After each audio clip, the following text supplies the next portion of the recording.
I don't even associate the word growth with the PNP because they know nothing of such. We became less productive.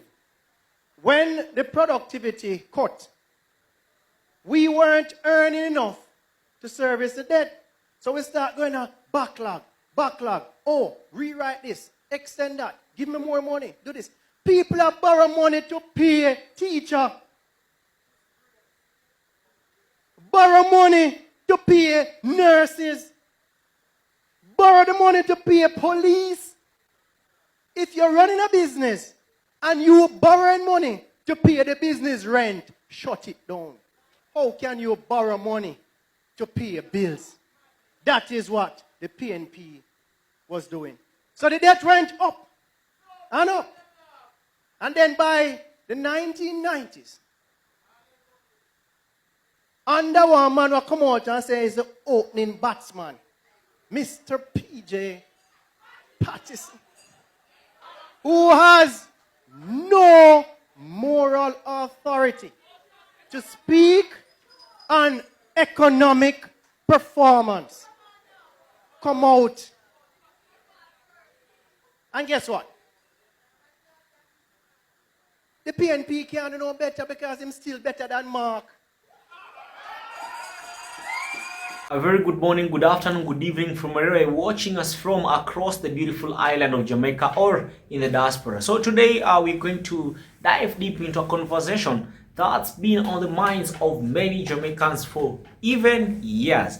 We're talking about the economic legacy of the People's National Party or the PNP during their time in power. Now, this is not about throwing stones for the sake of it, but rather understanding the historical context of where we've been economically as a nation. We've had some significant critics, especially from the former PNP member and now GLP MP for Montenegro Bay, who is Richard Vernon. Richard Vernon talks about the economic choices made by the PNP, and the core of the concerns revolves around what's been described as economic mismanagement, a period where our nation's productivity seemed to decline, making it incredibly difficult for us to even service our existing debts. Imagine running a business where you're constantly borrowing just to pay your staff or covering your rent. That's an analogy being drawn here, a cycle of borrowing money simply to meet essential expenses like the salaries of hardworking teachers and nurses and even police officers. Like, you just borrow money to use it on recurrent expenditure. This is unfortunately led to a substantial and concerning increase in the national debt. The critic even extends to figures like PJ Patterson, suggesting a lack of moral authority to discuss economic performance given these historical patterns. It really paints a picture of policies that for many were fundamentally flawed and directly contributed to the debt burden because we simply weren't earning enough to cover the cost. And you know what? Jamaicans have had a lot to say about that PNP's failure on the people while in power. So let us take a look at what they had to say, and then I'll be back to discuss everything in more detail. Stay tuned. Imagine something that we once thought was unrealistic, something made of dreams, has finally come at our fingertips. Murders down 39% since the start of the year. And the criminal organization PNP has sought to play politics and throw cold water on this, had turned it into something negative.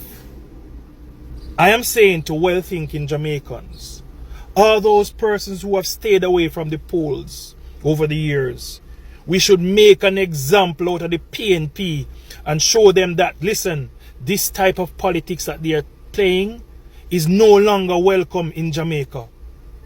Our mindset has changed. How we view politics and the results we desire from our political leaders. The PNP and Mark Golding can no longer go around, including Peter Bunting, and trick the people of Jamaica and try to make light of the situation. Record achievement. Because when murders were high and going up, the PNP was beating the government. And now it is going down. They're trying to make light of the situation. The PNP had one opportunity to retain relevance, to regain the confidence of the Jamaican people, and to put themselves back in the race. This was it. Madam Speaker, the opposition takes no issue with what the minister has announced. We take no issue. We take no issue. We take no issue. I will take the members' contribution as a statement of support. This was the perfect opportunity to get up and walk out of the house, fingers crossed, because you'll be walking away from something that is potentially very attractive. But while you're taking a subliminal lashing from yourself, this was the perfect opportunity to demonstrate to the Jamaican people that integrity is still alive in your party. You've lost a perfect opportunity to make a very bold statement of some enviable character traits that it could be said that the People's National Party embody. Things like equity, things like honesty, things like integrity. You did not take the cue. And even if you're going to say, okay, we are civilized, we are not boogie yaga, so we are not going to get up and walk out, you had the floor. You had the perfect opportunity to offer a rebuttal. And these were the words of choice. The opposition takes no issue.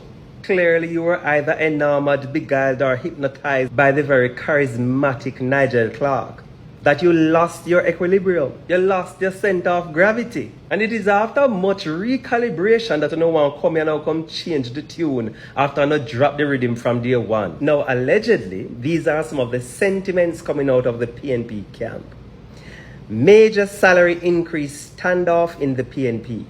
A growing number of PNP MPs accusing Comrade Golding of being wicked and inconsiderate because of his rejection of the salary increases that they so badly need.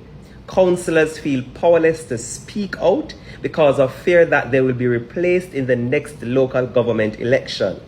The pressure is real because many of us are unable to pay our mortgage and car loans because we never expected to be in opposition for this long.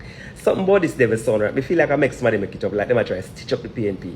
It is important that Comrade Peter Phillips steps in to calm the situation because Golding's position is threatening our livelihood. The increase is needed. We worked for it and we are not backing down, allegedly. Right now, it looks like there will be two PNP protests.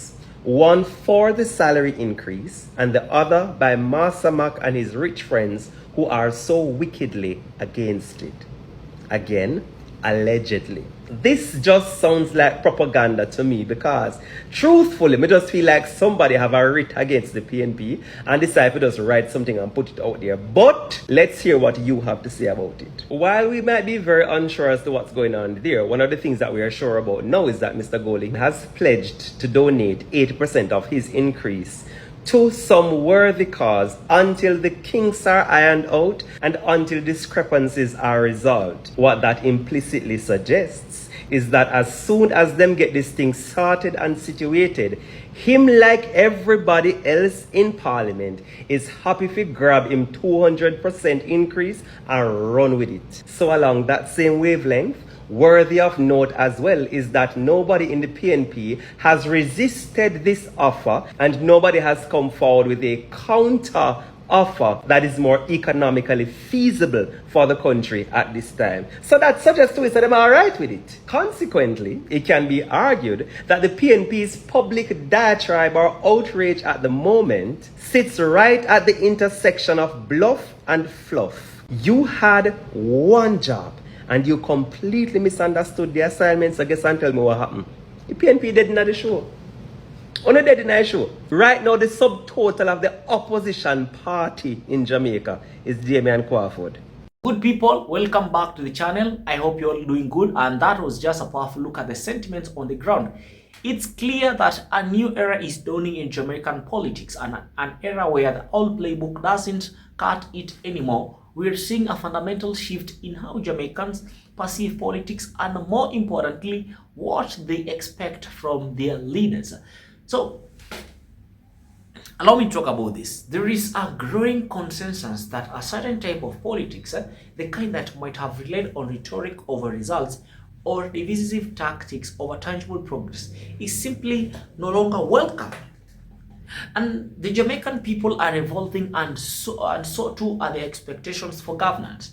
This is not just about changing allegiances. It's about a profound change in mindset. Jamaicans, especially those who well-thinking Jamaicans who might have felt disillusioned and stayed away from those polls in the past, are now being urged to step up. The call is clear: participate, engage, and make an example out of the PNP if their political tactics don't align with the new vision for Jamaica. This is not an act of malice. It is a demand for accountability and a desire for real, measurable progress. So, consider the remarkable reduction in murder rates, a reported 39% decrease. These are not just numbers. This is not just a statistic. It represents lives saved, families spared from tragedy, and a safer environment for all of the Jamaican citizens. This is a monumental achievement, a record achievement by any measure. Yet, what we often see, figures like Mark Golding and Peter Banting from PNP seemingly attempting to politicize and undermine this positive development.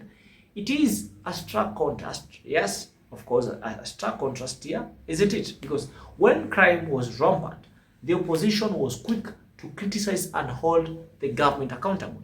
But now, when significant progress is being made, the narrative shifts with attempts to make light of the situation. This highlights a crucial point. The public's evaluation of political leaders is increasingly tied to their ability to deliver positive outcomes, not just the ability to score political points. The evolving public perception, right? It underscores a critical truth. And what is this? That Jamaicans are no longer content with just promises or political grandstanding. They want to see results. They want to feel safer in their own communities. They want to see the economy grow and know that their leaders are genuinely working towards a better future for every single Jamaican citizen. The focus has shifted dramatically from mere political maneuvering to a demand for tangible improvements in their daily lives. This is not about blind loyalty to any single party. It is about recognizing when progress is being made and holding those who govern accountable for their actions and their inactions. It's about recognizing that the old ways of doing politics were undermining success was a legitimate strategy, are now being rejected by an increasingly discerning electorate, right? The public's expectations for political leadership have indeed evolved. We are looking for leaders who are genuinely committed to delivering change, improving the quality of Jamaican people lives, and building a stronger, more prosperous Jamaica forever. So the message today here is clear. If political parties, particularly the PNP, continue to employ negative political tactics that undermine genuine progress, they risk being left behind a public that is increasingly demanding accountability and results. It's a call to action for all Jamaicans to participate in shaping their future and to vote for leaders who prioritize tangible achievements over political point scoring. The nation deserves nothing less. So, guys, thank you for tuning in today. Let us continue this important conversation and work towards Jamaica we all envision for. Thank you for watching. That's been your boy for today, Sam, and this is the Diaspora Review. I hope to see you in my next video. Don't forget to like, subscribe, comment, and share. Peace out.